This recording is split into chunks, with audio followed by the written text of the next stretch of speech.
నమస్తే welcome to focus. మూసీలో chemicals dumping తీవ్ర కలకలం రేపింది. మూసీ ప్రక్షాళనకు ప్రభుత్వం ప్రణాళికలు సిద్ధం చేస్తుంటే అగ్రమార్కులు మూసీని మరింత కంపు కొట్టిస్తున్నారు. కెమికల్ వ్యర్థాలు నదిలో కలుపుతున్నారు కేటుగాలు. అర్ధరాత్రి టైంలో జరుగుతున్న ఈ అక్రమ దందాపై స్పెషల్ ఫోకస్. అత్తాపూర్ బాపు ఘాట్ బ్రిడ్జ్ వద్ద కెమికల్ వ్యర్థాలను మూసీ నదిలో కలుపుతున్న ట్యాంకర్స్ ని స్థానికులు రెడ్ హ్యాండెడ్ గా పట్టుకున్నారు. కొత్తూరు, బాలానగర్, షాద్నగర్ ప్రాంతాలకు చెందిన కెమికల్ ఫ్యాక్టరీల నుంచి వ్యర్థాలను తీసుకొచ్చి ఈ ప్రాంతంలో డంప్ చేస్తూ ఉండగా అడ్డుకున్నారు. మూసి వెంబడి ఖాళీ స్థలాన్ని కబ్జా చేసిన కొంతమంది వ్యక్తులు అక్కడ ఇసుక వ్యాపారం, లారీల పార్కింగ్ పెట్టారు. వాటి మాటున ఎవ్వరికీ అనుమానం రాకుండా అక్కడి అక్రమార్కులతో కలిసి నదిలో వ్యర్థాలు కలుపుతున్నారు. ఎలాంటి ప్రోడక్ట్ తయారు చేసే కంపెనీ అయినా వాటి నుంచి వ్యర్థాలు వెలువడడం కామన్. కానీ ఫార్మా కంపెనీలు, మరింత పెద్ద తరహా కంపెనీల్లో కెమికల్ వ్యర్థాలు కూడా బయటకు రిలీజ్ అవుతుంటాయి. వాటిని చెరువుల్లో, కుంటల్లో కలిపేవాళ్ళు. కానీ వాటన్నిటికీ అడ్డుకట్ట వేసి ఖచ్చితంగా కెమికల్స్ను ప్రభుత్వం సూచించినటువంటి ప్లేస్లోనే డిస్పోజ్ చేయాలి అని ప్రభుత్వ నిబంధన ఉండడంతో చాలా కంపెనీలు వ్యర్థాలను గుట్టుచప్పుడు కాకుండా డిస్పోజ్ చేస్తున్నాయి. ముఖ్యంగా మూసీ పరివాహక ప్రాంతాలను సెలెక్ట్ చేసుకుంటున్నాయి. సో ప్రస్తుతం అత్తాపూర్లో కూడా ఇలాంటి తరహా అక్రమార్కులు మూసీలో కెమికల్స్ను డంప్ చేస్తున్నటువంటి ఘటన వెలుగులోకి వచ్చింది. కబ్జా చేసిన స్థలం నుంచి మూసీలోకి ఏకంగా పైప్ లైన్ ఏర్పాటు చేసి వ్యర్థాలను డంప్ చేస్తున్నారు. ఆ పైప్ లైన్ ద్వారా రోజు కనీసం 8 నుంచి 10 భారీ ట్యాంకర్ల వ్యర్థాలను నదిలోకి విడిచిపెడుతున్నారు అని స్థానికులు చెబుతున్నారు. దీంతో మూసీ కలుషితం కావడంతో పాటు దుర్గంధం వెదజల్లుతోంది. కొన్నేళ్లుగా ఇదే తంతు సాగుతోందని చెప్తున్నారు స్థానికులు. లారీలు రావడం గమనించి పట్టుకునే ప్రయత్నం చేశామన్నారు. ఒక ట్యాంకర్ ని పట్టుకోగా 2 ట్యాంకర్లతో కేటుగాలు పారిపోయారు. పట్టుకున్న ట్యాంకర్ డ్రైవర్ ని అదుపులోకి తీసుకుని పోలీసులకు అప్పగించారు. అత్తాపూర్ పరిధిలో మూసీ పరివాహక ప్రాంతంలో ఉన్నాం. షాద్నగర్, బాల్నగర్, కొత్తూరు ప్రాంతాల్లో ఉన్నటువంటి పరిశ్రమలకు చెందినటువంటి చాలా కంపెనీలు తమ కెమికల్ వ్యర్థాలను ఇక్కడికి తీసుకొని వచ్చి డంప్ చేస్తున్నాయి. ప్రస్తుతం మనం చూస్తున్నటువంటి చోట ఒక మ్యాన్ హోల్ను చేశారు. ఇక్కడ నుంచి ఒక పైప్ లైన్ను ఏర్పాటు చేసి ప్రస్తుతం మనం చూస్తున్నటువంటి ఈ పైప్ లైన్ ద్వారా వాళ్ళు ట్యాంకర్లలో తీసుకొని వచ్చి ఆ కెమికల్ వ్యర్థాలన్నింటినీ కూడా ఇందులో డిస్పోజ్ చేస్తున్నారు. ఇక్కడ నుంచి దాదాపు ఒక 200 మీటర్ల దూరంలో ఉండేటటువంటి మూసీ కాలువలోకి వాటిని వెళ్లే విధంగా చేస్తున్నారు. ఎప్పుడైతే తీసుకొచ్చినటువంటి ట్యాంకర్లను అంతా లోపల ఉన్నటువంటి కెమికల్ను ఖాళీ చేస్తారో ప్రస్తుతం మనం ఇక్కడ చూస్తున్నటువంటి మ్యాన్ హోల్ను పూర్తిగా మూసివేస్తారు. అక్కడ ఉన్నటువంటి పైపును కూడా రిమూవ్ చేసి వెంటనే దీనిపైన మొత్తం మట్టి కప్పేస్తున్నారు. చెత్తా చెదారం అంతా దీనిపైన వేసి ఇటువైపు ఎవరైనా వచ్చినా సరే ఇక్కడ ఎలాంటి మ్యాన్ హోల్ లేదు, అసలు కెమికల్ ఇంజెస్ట్ చేస్తున్నారు అనే ఆనవాళ్లే కనపడకుండా చేస్తున్నారు. సో కొన్ని రోజులుగా ఇదే ప్రాంతంలో దుర్గంధం వెదజల్లడం, ముఖ్యంగా ఘాటైన కెమికల్స్ వాసనలు ఈ సమీపంలో రావడంతో స్థానికులు గుర్తించారు. ముఖ్యంగా అర్ధరాత్రి వేళల్లోనే జరుగుతోందని గుర్తించి నిన్న రెక్కి నిర్వహించారు. దాంతో ఇక్కడికి కొన్ని కెమికల్ ట్యాంకర్లు రావడం, కెమికల్ ట్యాంకర్ల ద్వారా లోపల ఉన్నటువంటి కెమికల్ అంతా ఈ గొట్టాల నుంచి మూసీలోకి పంపించడానికి గుర్తించారు. సో మనం ఎదురుగా మూసీ అవతల వైపు, కాలువ అవతల వైపు ఉన్నటువంటి ప్రాంతంలో ఆ గుడి దగ్గర కొంతమంది అయ్యప్ప స్వామి మాలదారులు సన్నిధానాన్ని ఏర్పాటు చేసుకున్నారు. రాత్రి వేళ వాళ్ళు ఇక్కడ ఉన్నటువంటి టైంలో ఒక్కసారిగా కెమికల్ వాసనలు ఎక్కువగా రావడంతో మరోవైపు ఇటువైపుగా పెద్ద ట్యాంకర్ లిక్విడ్ రావడాన్ని చూసి ఇక్కడ ఏదో జరుగుతుంది అని చెప్పి భావించి వాళ్ళంతా ఇక్కడికి చేరుకున్నారు. వచ్చి చూస్తే దాదాపు 3 కెమికల్ ట్యాంకర్లు ఇక్కడికి వచ్చి కెమికల్ అంతా కూడా అక్కడ మనం ఇందాక చూసినటువంటి మ్యాన్ హోల్ నుంచి డంప్ చేస్తూ ఉన్నారు. ఇక్కడ ఏర్పాటు చేసినటువంటి నిర్వాహకులు కూడా ప్రస్తుతం మనం ఇందాక చూసినటువంటి మ్యాన్ హోల్ దగ్గర నుంచి ఒక గొయ్యి మాదిరిగా తవ్వి లోపల ఒక గొట్టాన్ని ఏర్పాటు చేసి మొత్తం కాలువలోకి కెమికల్ వెళ్ళే విధంగా ఏర్పాటు చేస్తున్నారు. ఇక్కడ ఉన్నటువంటి మరికొందరు అక్రమార్కులతో కూడా చేతులు కలిపారు. పక్కన మనం చూస్తుంటే ఇసుక, కంకరను ఏర్పాటు చేసేందుకు ఒక రిచ్ను ఏర్పాటు చేసుకున్నారు. ఇక్కడ కెమికల్ ట్యాంకర్లు వచ్చినటువంటి టైంలో అడ్డుగా జేసీబీలను, అదేవిధంగా కొన్ని లారీలను, టిప్పర్లను ఉంచి ఇసుకను లోడ్ చేస్తున్నటువంటి విధంగా, లేకపోతే కంకర్ను లోడ్ చేస్తున్నటువంటి విధంగా కలరింగిస్తున్నారు. అంటే అటువైపుగా వెళ్తున్నటువంటి వాళ్ళు ఎవరైనా చూసినా ఇక్కడ ఇసుకను డంప్ చేస్తున్నారేమో, లేకపోతే కంకర్ను లారీలోకి డంప్ చేస్తున్నారేమో అనే విధంగా చేస్తున్నారు. కానీ వాటి మాటున కెమికల్ ట్యాంకర్లన్నీ ఇక్కడికి తీసుకొని వచ్చి వాటన్నిటిని కెమికల్ను డంప్ చేస్తున్నారనే విషయాన్ని గుట్టుచప్పుడు కాకుండా ఇక్కడ నుంచి డిస్పోజ్ చేస్తూ ఉన్నారు. దాదాపు 4 ఏళ్ళుగా ఈ తతంగం నడుస్తూ ఉంది. ఇక్కడ ముఖ్యంగా పరిసరాలన్నీ కంపు కొడుతున్నా, మూసీలో ప్రవహిస్తున్నటువంటి వాటర్ నుంచి ఒక దుర్గంధం వెదజల్లుతున్నా, కెమికల్తో కూడినటువంటి వాసనలు వస్తున్నా కూడా ఎగువ నుంచి వస్తున్నాయేమో అని చెప్పి చాలామంది పెద్దగా పట్టించుకోలేదు. కానీ ముఖ్యంగా ఈ కొన్ని రోజులుగా చాలా ఎక్కువ స్థాయిలో స్మెల్స్ రావడం, మరోవైపు కార్తీక మాసం కావడంతో చాలామంది నదులు లేకపోతే ఇట్లాంటి కాలువల పరిసర ప్రాంతాల్లో ఉన్నటువంటి టెంపుల్స్లో పూజలు ఎక్కువగా నిర్వహిస్తుంటారు. ప్రస్తుతం మనం చూస్తున్నటువంటి ఆ టెంపుల్ సమీపంలో ఒకటి కనిపిస్తున్నటువంటి కాలువ అదంతా గండిపేట జలాశయం నుంచి వచ్చేది. ఇటువైపుగా కనిపించేటువంటి కాలువ ఇది హిమాయత్ సాగర్ నుంచి వచ్చేది. ఈ రెండు కలయికను కూడా సంగమంగా చెప్తుంటారు. పురాతన కాలంలో ఇదే ప్లేస్లో రెండు పాయలు ఇక్కడ కలుస్తాయి కాబట్టి సంగమం ఉన్న ప్రదేశంలో అస్థికలు కలిపినా సరే చాలా వాళ్ళ ఆత్మకు పవిత్రత శాంతి చేకూరుతుంది అని చెప్పి నమ్మేవాళ్ళు. సో ఈ సంగమం ప్రాంతంలోనే చాలామంది ఇప్పటికీ వచ్చి వాళ్ళు అస్థికలను కలపడం లేకపోతే ఇక్కడ పుణ్య స్నానాలు ఆచరించడం లాంటివి చేసేవాళ్ళు. రాను రాను ఈ మూసి అంతా పూర్తిగా దుర్గంధభరితంగా మారడంతో ఇక్కడ స్నానాలు అనేవి ఆగిపోయినా కూడా పురాతన కాలం నుంచి వస్తున్నటువంటి పద్ధతిని ఇంకా ఆచరిస్తున్నారు. సో కేవలం అవి మాత్రమేనా, లేకపోతే సిటీలో జీడిమెట్ల పారిశ్రామిక వాడ కానీ లేకపోతే పోచారం ఐటీ కారిడార్ ఇలాంటి ప్రాంతాల్లో ఉన్నటువంటి ఇండస్ట్రీస్ నుంచి కూడా ఏమైనా వస్తున్నాయా అనే కోణంలో కూడా పోలీసుల దర్యాప్తు కొనసాగుతుంది. ముఖ్యంగా ఇక్కడ ఎవరైతే ఇసుక రిచ్ సహకరిస్తూ ఉన్నారో ఈ ప్రాంతానికి సంబంధించినటువంటి వ్యక్తిపైన కూడా కేసులు నమోదు చేశారు. ఇతను పూర్తిగా సహకరించడం వల్లే ఈ అక్రమ దందా కొనసాగుతుందని చెప్పి కూడా పోలీసులు గుర్తించారు. ఇప్పటికే ముగ్గురిని అదుపులోకి తీసుకొని విచారిస్తున్నారు. ఇక్కడ సహకరిస్తున్నటువంటి వ్యక్తితో పాటు ఎవరైతే కెమికల్ కంపెనీలు ఇక్కడి దాకా తీసుకొని వస్తున్నారో వాళ్ళపైన కూడా పోలీసులు కేసులు నమోదు చేస్తున్నారు. ఇసుక దందా మాటున పెద్ద మాఫియా నడుపుతున్నారు అక్రమార్కులు. కంపెనీ నుంచి కెమికల్ ట్యాంకర్ బయలుదేరిన తర్వాత ప్రతి పాయింట్ వద్ద డ్రైవర్లు మారుతున్నారు.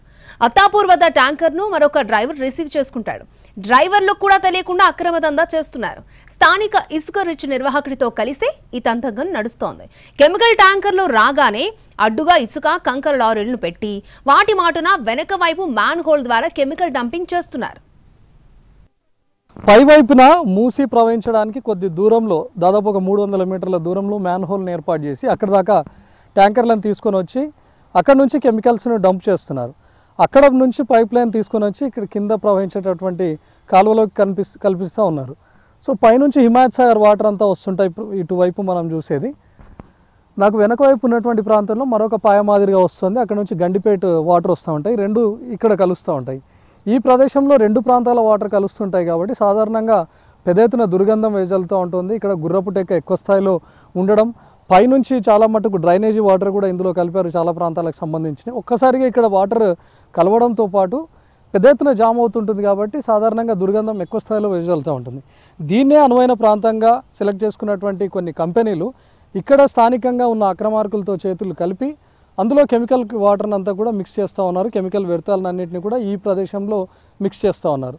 సాధారణంగా ప్రవహిస్తున్నటువంటి వాటర్ అంతా ఒక కలర్లో ఉంటే ఇక్కడ మనం చూస్తున్నటువంటి ప్రాంతంలో వాటర్ అంతా మరొక కలర్లో ఉండిపోయింది. ఎందుకంటే పూర్తిగా కెమికల్ కలిసిపోతూ ఉంది. ఈ కెమికల్ను ముఖ్యంగా అర్ధరాత్రి సమయంలో 1, 2, 3 ఈ ప్రాంతంలో మాత్రమే కలుపుతూ ఉన్నారు. ఆ టైంలో ఎవరు ఉండరు, వాహనాల రాకపోకలు కూడా ఉండవు. పెద్దగా స్మెల్ వచ్చినా కూడా ఎవరు పట్టించుకునేంత పరిస్థితుల్లో కూడా ఉండరు.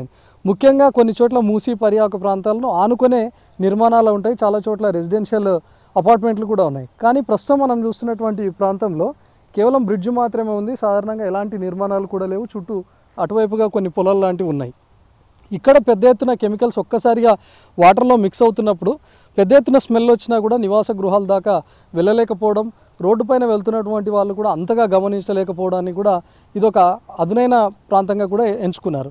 సో దీంతో ఒక్కసారిగా కెమికల్ వచ్చి వాటర్లో కలుస్తున్నా కూడా ఎవరు కనపడినటువంటి పరిస్థితి ఎవరు ఈజీగా ఐడెంటిఫై చేయలేరు. ఒకసారి ప్రస్తుతం మనం ఇక్కడ ఉన్నటువంటి వాటర్ను కూడా తీసి చూస్తే ఇంకా ఫ్లోటింగ్లో ఉంది. నిన్నటితో కెమికల్ ఆగిపోయింది కాబట్టి మనం చూడొచ్చు. ఇక్కడ ఉంటున్నటువంటి వాటర్ అంతా కూడా ఒక్కసారిగా కెమికల్తో నిండిపోయి కనిపిస్తూ ఉంది. ముఖ్యంగా నిన్న రాత్రి అడ్డుకున్నారు కాబట్టి నిన్న కెమికల్ ఏది ఇందులో చేరలేదు కాబట్టి ప్రస్తుతానికి ఈ కలర్లో కనిపిస్తున్నా. ఒక్కసారిగా కెమికల్ కలిసినప్పుడు కనుక చూస్తే మొత్తం బ్లాక్ కలర్లో మారిపోయి ఉంటుంది. ఈవెన్ అవి చేతులకు ఆ వాటర్ తాకినా కూడా ఉదయం దురద పెట్టినటువంటి పరిస్థితులు ఉన్నాయి. ఇప్పటికే పోలీసులు కూడా ఎవరైతే ట్యాంకర్లను తీసుకొని వచ్చారో వాళ్ళని అదుపులోకి తీసుకున్నారు. ఒక ట్యాంకర్ను సీజ్ చేశారు. మరొక 2 ట్యాంకర్లు అప్పటికే పోలీసులు వచ్చినటువంటి విషయాన్ని గమనించి పరారయ్యారు. ఆ ట్యాంకర్లు ఏ కంపెనీ నుంచి వచ్చాయి, అందులో ఎలాంటి మెటీరియల్ తయారవుతోంది, ఎలాంటి కెమికల్ వ్యర్థాలను ఇక్కడికి తీసుకొని వచ్చారు, కేవలం ఈ పాయింట్ మాత్రమే కాకుండా ఇంకా ఎక్కడైనా కలుపుతూ ఉన్నారా, లేకపోతే కేవలం ఇప్పుడు వాళ్ళు చెప్తున్నటువంటి విధంగా కొత్తూరు కానీ బాల్నగర్ లేకపోతే షాద్నగర్ ఈ ప్రాంతాల నుంచే తీసుకొని వస్తున్నారా, లేకపోతే సిటీలో ఉన్నటువంటి ఇండస్ట్రియల్ ఏరియా జీడిమెట్ల లేకపోతే బాల్నగర్ ప్రాంతాల్లో కూడా ఉన్నాయి. సిటీలో ఉన్నటువంటి బాల్నగర్ లేకపోతే పోచారం ఐటీ కారిడార్ కానీ ఇక్కడ ఉన్నటువంటి ఇండస్ట్రియల్ ఏరియాలో ఉన్నటువంటి ఏవైనా కంపెనీలు కూడా తీసుకొచ్చి వ్యర్థాలు కలుపుతున్నాయా, ఎందుకు ఇక్కడ కలపాల్సి వచ్చింది, లేకపోతే గతంలో చెప్తా ఉన్నారు కొంతమంది స్థానికులు టిప్కాన్ బ్రిడ్జికి కొంత దూరంలో కూడా మరికొన్ని చోట్ల ఇలాంటిదే ఉంటే మేము అడ్డుకున్నామని చెప్తున్నారు. సో ఈ రోజు కూడా ఇక్కడ అడ్డుకున్నారు కాబట్టి ఇంకా ముందు వైపు ఇంకేమైనా పాయింట్స్ ఉన్నాయా, ఇదే విధంగా ఎక్కడైనా కలుపుతున్నారా అనే దానిపైన కూడా పోలీసుల దర్యాప్తు కొనసాగుతోంది. ఉదయం వచ్చిన ట్యాంకర్ డ్రైవర్ చెప్తున్నటువంటి ప్రకారం గుజరాత్కు చెందినటువంటి కంపెనీ నుంచి మేము వ్యర్థాలు తీసుకొని వచ్చామని చెప్తా ఉన్నారు. దాని ఆధారంగా పోలీసుల దర్యాప్తు ప్రస్తుతానికి కొనసాగుతోంది. సహకరించినటువంటి ఇసుక రిచ్ వ్యక్తి ఎవరైతే ఉన్నారో తనపైన కూడా కేసు నమోదు చేశారు. 3 జేసీబీలతో పాటు కొన్ని టిప్పర్లను కూడా పోలీసులు సీజ్ చేశారు. ఇక్కడ తను అక్రమంగా ఏర్పాటు చేసుకుని బఫర్ జోన్లో ఏర్పాటు చేసినటువంటి ప్రాంతాన్ని కూడా పోలీసులు ఇప్పటికే సీజ్ చేశారు. తనపైన కూడా కేసులు నమోదు చేస్తున్నామని చెప్తున్నారు. మూసీ పునరుజ్జీవంలో భాగంగా ఫస్ట్ ఫేజ్లో బాపుఘాట్ నుంచి ఎగువ భాగంలో అభివృద్ధి పనులు చేపట్టనున్నట్లుగా సీఎం రేవంత్ రెడ్డి స్వయంగా ప్రకటించారు. జంట నగరాల నీటి అవసరాలు తీర్చే ఉస్మాన్ సాగర్ నుంచి 11.5 కిలోమీటర్ల దూరం, హిమాయత్ సాగర్ నుంచి 9.5 కిలోమీటర్ల దూరం నుంచి మంచినీరు ప్రవహించి బాపుఘాట్ వద్ద కలుస్తాయి కాబట్టి ఆ ప్రాంతంలో ప్రపంచంలోనే ఎత్తైన మహాత్మాగాంధీ విగ్రహాన్ని ఏర్పాటు చేయనున్నట్లుగా కూడా ప్రకటించారు. అలాంటి చోటే ఈ కెమికల్ డంపింగ్ జరగడం హాట్ టాపిక్ గా మారింది. ఈ వ్యవహారంపై ప్రభుత్వం కూడా చాలా సీరియస్ అవుతోంది. మూసీకి ఇలాంటి పరిస్థితి రావడానికి కారణం మూసీ పరివాహక ప్రాంత ప్రజలే చాలా చోట్ల కబ్జాలకు పాల్పడ్డారు, లేకపోతే నాలాలను కబ్జాలు చేసి నిర్మాణాలు చేపట్టారు. అందుకే మూసీ కుచించుకుపోయిందని అంటారు. లేకపోతే మూసీలోకి వద్దన్నా కూడా డ్రైనేజీ కనెక్షన్ ఇస్తూ ఉంటారు. చాలా అపార్ట్మెంట్లు కూడా మొత్తంగా మూసీలోకి డ్రైనేజ్ కనెక్షన్స్ ఇవ్వడం వల్ల ఈరోజు దుర్గంధం వెదజల్లుతోందని చెప్తూ ఉంటారు. కానీ మొత్తంగా చూస్తే ఇంతకు మించిన క్రైమ్ జరుగుతోంది. చాలా కంపెనీలు వాటి కెమికల్ వ్యర్థాలను కలపడం, లేకపోతే అక్కడ ప్రొడ్యూస్ అవుతున్నటువంటి వ్యర్థాలను అన్నింటినీ కూడా తీసుకొని వచ్చి గుట్టు చప్పుడు కాకుండా మూసీలో కలుపుతున్నారు.